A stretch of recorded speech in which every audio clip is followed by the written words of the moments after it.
So recently I watched a sketch from the Canadian comedy show Royal Canadian Air Farce, and it was called The Macintoshes. It was a bit of a parody of an old Scottish family, but it was just making some jokes and parallels between the Apple Macintosh company as well. It was very, very funny. I really enjoyed it.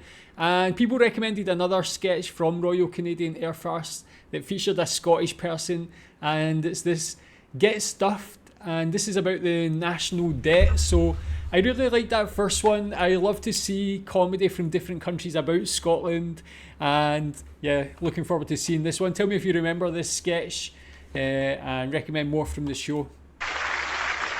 And now, with his explanation of the national debt, here's the man who puts the stuffing in Get Stuffed, Jock McBile. Jock McBile. Oh, yes.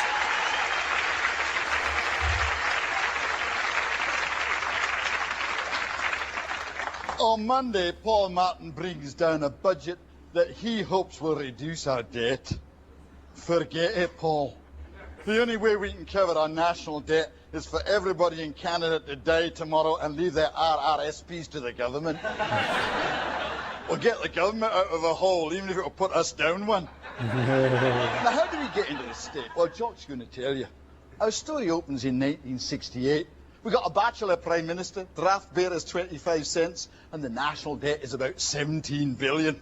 What is it now? At that point, if we all chipped in $800 a head, we could have nipped that in the bud. Now, by 1973, it's more than doubled to 40 billion.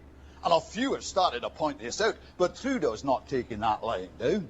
This is what I call the politics of fear, the conservative politics. We're heading for the hungry 30s. You know, why say that? Well, maybe because it was true.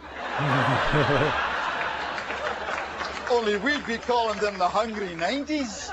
Now, in 5 years, the debt has jumped 50% to 60 billion. And then in 1979, a saviour appears. Who is that? Now, let's see what he has to say on the deficit he has in mind. It will be a different kind of deficit. It'll be a stimulative deficit that will cause people to go out and do things. Like go out and vote Trudeau right back into power.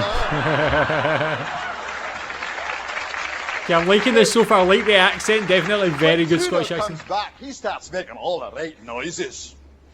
But I realize that these new policies must not be financed by increased government spending. Oh, great. Good planning, lad. We shall be proposing reductions in both our expenditures and in our taxes. Oh, a way to go! The rule of the government will be deliver more for less. Fantastic! Especially from the man who took the debt from 17 billion to 170 billion. What an incredible distance we've traveled together. I really like this segment, the way it's constructed. You can say that again. What an incredible distance we've traveled together. Yeah. Good political commentary. Before the deficit is up to 200 billion, when in rides the White Knight. I think we have to exercise an unprecedented degree of prudence and frugality in the use of taxpayers' money. No, doesn't that sound good?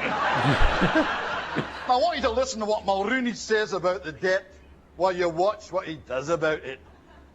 We have placed on the backs of Canada's youth, Very clever. your kids and mine, a mortgage so big and overwhelming that not one of them is young enough to live long enough to begin paying off the interest on the debt. I say that's unfair to young Canadians, and we must assume our share of responsibility by dealing with that deficit burden right now. Off the chart. Very, very cleverly done. That's called not letting the left hand know what the right buttock is doing. Yeah. Nevertheless, I'll say this for him, he always had a sympathetic ear for his critics. And if they've got some better ideas, they can bloody well tell us what they are. Well, we bloody well did. You bloody well didn't listen, which is why today you're bloody well an outcast. Whoa. Now, for the last 18 months, we've had Creighton and the Martin show, and that deficit has not slowed down. It's now $550 billion. That's $18,500 per person. And if you add in provincial and city debt, it is $74,000 per person. Now you say, is there any good news in this, Jock?